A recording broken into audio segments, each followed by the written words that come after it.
T20 cricket की दुनिया में खुशामदीद, जहां खेल का पांसा सिर्फ चंद गेंदों में पलट जाता है। बिल्कुल।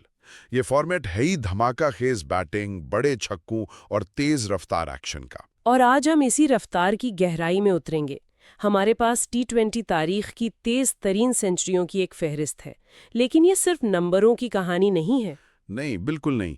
हम इन आदाद और शुमार के पीछे छिपी कहानी को समझने की कोशिश करेंगे। ये रिकॉर्ड्स हमें बताते हैं कि T20 क्रिकेट कैसे बदली है, कैसे पूरी दुनिया में फैल गई है और बल्लेबाजी की सोच में कितना बड़ा इनकलाब आया है। तो फिर सीधे मुद्दे पर आते हैं। फहरिस्त में सबसे ऊपर एक ऐसा नाम है जिसने हाल ही में सबको हैरान कर दिया है। और ये वो नाम नहीं है जिसकी कोई तवक्को कर रहा था। बिल्कुल नहीं। हम बात कर रहे हैं एस्टोनिया के साहिल चौहान की। एस्टोनिया, सच कहूं तो मैंने भी ये नाम पहली बार ही सुना है। यही तो इस रिकॉर्ड की सबसे हैरानकुन बात है। 2024 में किब्रिस के खिलाफ खेलते हुए साहिल चौहान ने सिर्फ 27 गेंदों पर सेंचुरी बना दी। 27 गेंदें? एक मिनट, सिर्फ 27? जी हाँ, 27 गेंदें। उसने क्रिस गेल जैसे लेजेंड का 11 साल पुराना रिकॉर्ड तोड़ा है। क्रिस गेल का 30 गेंदों वाला रिकॉर्ड? मुझे तो लगता था वो कभी नहीं टूटेगा। सबको यही लगता था। उसे तकरीबन नाकाबिले शिकस्त समझा जाता था। 27 गेंदें? मतलब औसतन हर दूसरी या तीसरी गेंद बाउंड्री पार जा रही थी। अच्छा, हमारे नोट्स में ये भी लिखा है कि इस इनिंग्स में 18 छक्के शामिल थे। जी, 18 छक्के। 18? ये तो खुद अपने आप में एक अलग ही रिकॉर्ड लगता है। ये बिल्कुल एक नया आलमी रिकॉर्ड है। एक T20 इनिंग्स में 18 छक्के। इससे आप इनिंग्स की नोयत का अंदाजा लगा सकते हैं। ये कोई सोचा समझा हमला नहीं था, ये पहली गेंद से ही एक तूफान था। लेकिन यहाँ एक सवाल है, क्या ये भी मुमकिन है कि ये सिर्फ एक गैर मामूली दिन था? किब्रिस जैसी टीम के खिलाफ रिकॉर्ड बनाना, क्या ये वाकई आलमी फैलाव की दलील है या बस एक कमजोर टीम के खिलाफ एक बेहतरीन दिन की बात है? लिफ्ट टीम का मयार फर्क डालता है, लेकिन 27 गेंदों पर 100 रन्स बनाने के लिए जो महारत, जो ताकत चाहिए और जो जहनी मजबूती चाहिए, बिल्कुल वो किसी भी टीम के खिलाफ गैर मामूली है।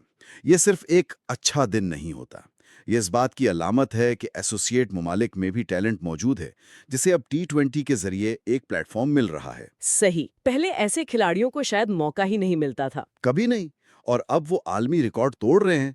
ये खेल की सेहत के लिए एक जबरदस्त इशारा है। ठीक है, तो जब हम साहिल चौहान की बात करते हैं तो क्रिस गेल का जिक्र खुद ब खुद आ जाता है। उस 30 गेंदों वाले रिकॉर्ड को समझना जरूरी है ताकि हम 27 गेंदों की अहमियत को समझ सकें। ओह बिल्कुल, वो सिर्फ एक इनिंग्स नहीं थी, वो एक वाकया था, एक ऐसा तूफान जिसने T20 क्रिकेट को हमेशा के लिए बदल दिया। 2013 का IPL, रॉयल चैलेंजर्स बेंगलुरु बमुकाबला पुणे वॉरियर्स। मुझे वो मैच आज भी याद है। जी, और ये आज भी 11 साल बाद किसी भी प्रोफेशनल T20 मैच का सबसे बड़ा इनफरादी स्कोर है। बिल्कुल, यही नुक्ता है। इसीलिए गेल का 30 गेंदों का रिकॉर्ड इतना खास था। इस इनिंग्स ने T20 बैटिंग का म्यार ही बदल दिया। ये सिर्फ तेज स्कोरिंग नहीं थी, ये मुखालिफ टीम की नफसियाती तबाही थी। इसने साबित किया कि एक अकेला खिलाड़ी पूरे मैच को खत्म कर सकता है। तो जब 11 साल बाद वो रिकॉर्ड टूटा, तो ये वाकई एक बहुत बड़ा लम्हा था। बहुत बड़ा।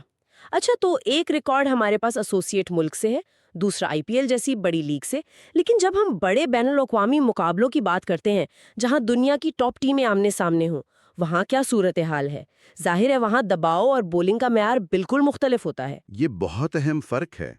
अगर हम फुल मेंबर मुमालिक यानी टॉप टीमों के दरमियान होने वाले मैचेस की बात करें, तो तेज तरीन बैनुल अक़वामी सेंचुरी का रिकॉर्ड मुश्तरका तौर पर 2 खिलाड़ियों के पास है। अच्छा, कौन है वो? जनूबी अफ्रीका के डेविड मिलर और इंडिया के रोहित शर्मा, दोनों ने ये कारनामा 35 गेंदों पर अंजाम दिया। 35 गेंदें, ठीक है।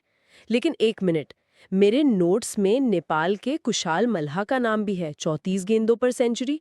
ये तो मिलर और शर्मा से भी तेज है। हाँ, ये थोड़ा कंफ्यूजिंग हो सकता है। तो क्या असल रिकॉर्ड उनके पास नहीं है? देखिए, तकनीकी तौर पर आप बिल्कुल सही हैं। कुशाल मल्लाह ने 2023 के एशियन गेम्स में मंगोलिया के खिलाफ 34 गेंदों पर सेंचुरी बनाई। ये एक ऑफिशियल T20 इंटरनेशनल था। तो फिर? लेकिन क्रिकेट की दुनिया में अक्सर एक यूं कहें कि एक गैर एलानिया दर्जाबंदी होती है।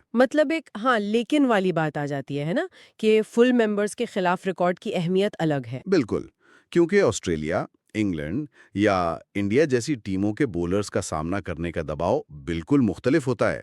इसीलिए क्रिकेट पंडित अक्सर इन दो कैटेगरीज को अलग रखते हैं, ओवरऑल T20I रिकॉर्ड्स और फुल मेंबर ममालिक के दरमियान रिकॉर्ड्स। ये बहुत दिलचस्प है।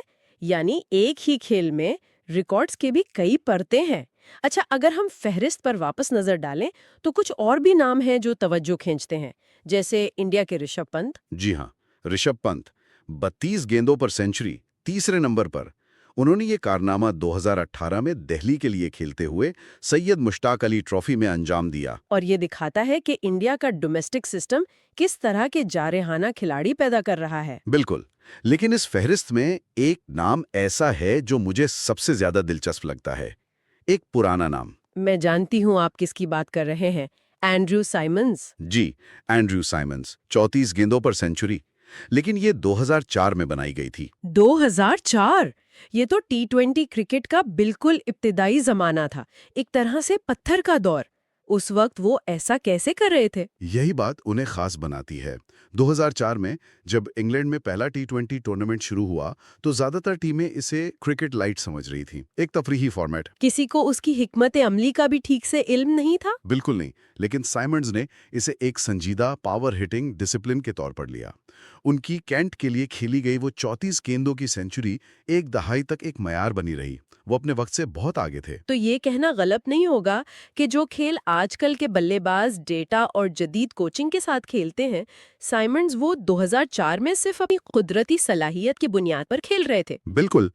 आज के बल्लेबाज डेटा का इस्तेमाल करते हैं, वो जानते हैं कि किस बॉलर को कहाँ हदफ बनाना है। ये एक कैलकुलेटेड रिस्क है।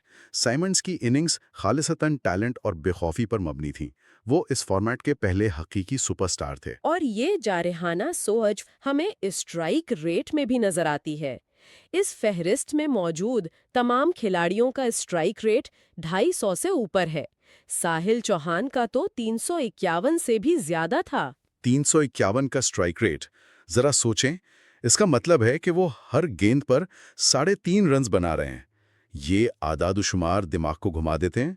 T20 में 150 का स्ट्राइक रेट भी बेहतरीन माना जाता है। जी, और यहाँ हम 250 और 300 की बात कर रहे हैं।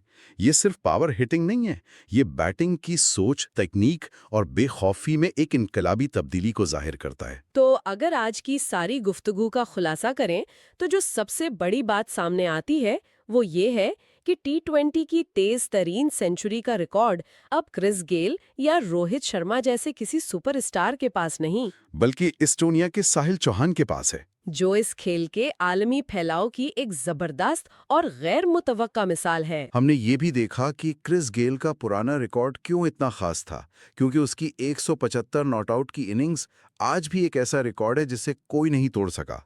वो महज एक तेज सेंचुरी नहीं थी, एक तारीखी इनिंग्स थी। और आखिर में हमने ये समझा कि मजमूई T20 रिकॉर्ड्स और टॉप टियर बैनुल-अक़वामी मैचों के रिकॉर्ड्स में एक बारीक फर्क होता है और दोनों को उनके अपने सियाको सबाक में देखना जरूरी है। जी, ये फहरिस्त बिलाशुबह बल्लेबाजों के इनफरादी कारनामों को नुमाया करती है, लेकिन ये एक बहुत अहम सवाल भी उठाती है जिस पर सोचने की ज़रूरत है। क्या सवाल? जैसे जैसे बल्लेबाजी ज्यादा से ज्यादा धमाका खेज होती जा रही है और 25-30 गेंदों पर सेंचुरियां बन रही हैं, तो एक बॉलर का किरदार कैसे बदलेगा? ये एक बेहतरीन नुक्ता है।